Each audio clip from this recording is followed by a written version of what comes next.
newspaper analysis, which is brought to you by LawSikho. We hope that you're all doing fine and great. So today we did not really have any great editorial for our discussion, and that is why we'll only be heading forward with the news updates, wherein we'll be covering the most important news points, important awards, appointments, achievements, sports news, etc., that are specifically important for our prelims exam. And secondly, we'll be concluding with the legal news for the day, wherein we'll be covering the most important case laws for the day.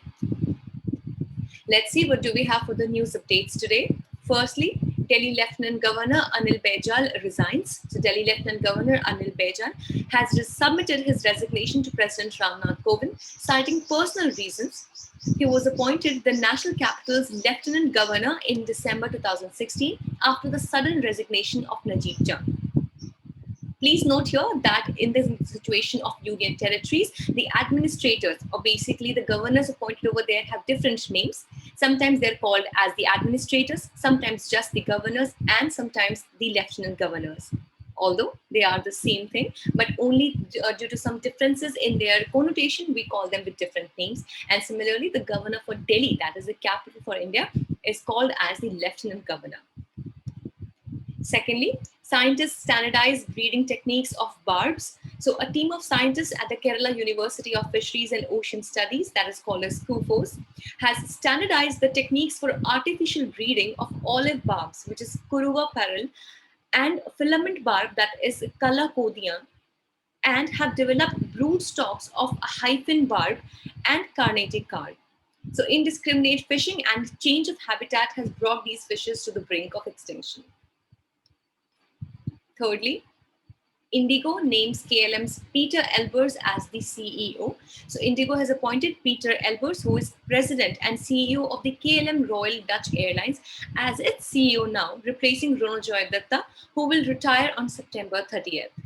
Notably, the 71-year-old Datta, who would take over as the CEO in January 2019, who had taken over as the CEO in January 2019, was appointed on a 5-year term till 2024.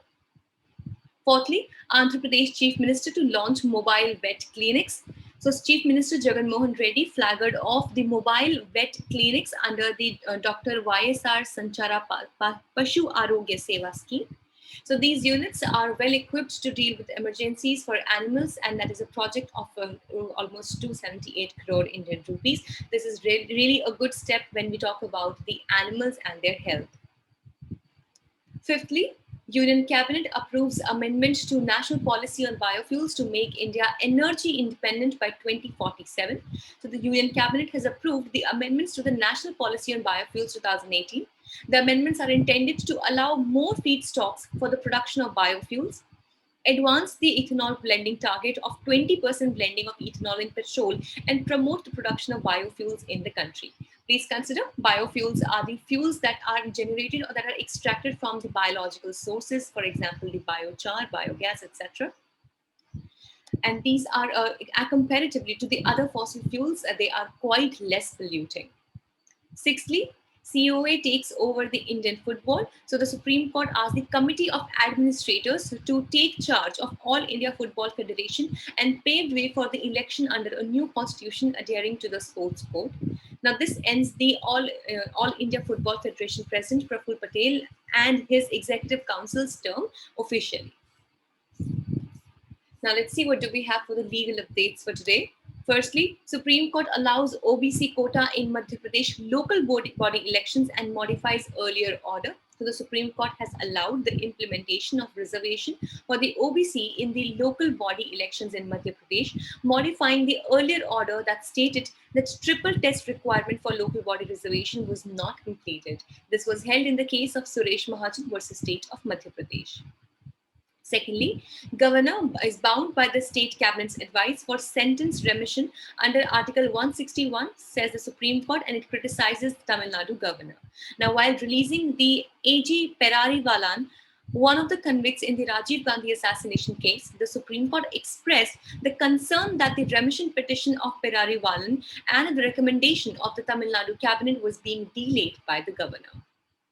This was held in the case of AG Perarivalan versus State through Superintendent of Police, CBI, SIT, MMDA, Chennai, Tamil Nadu, and another. This was all for the day. We hope you liked this session. If you did, do not forget to like the session and also subscribe to our channel. If you wish to download the PDF of today's slides, you can join our Telegram channel. The link is there in the description box below, or you can also scan this QR code that you can see on your screens right now. Thank you so much.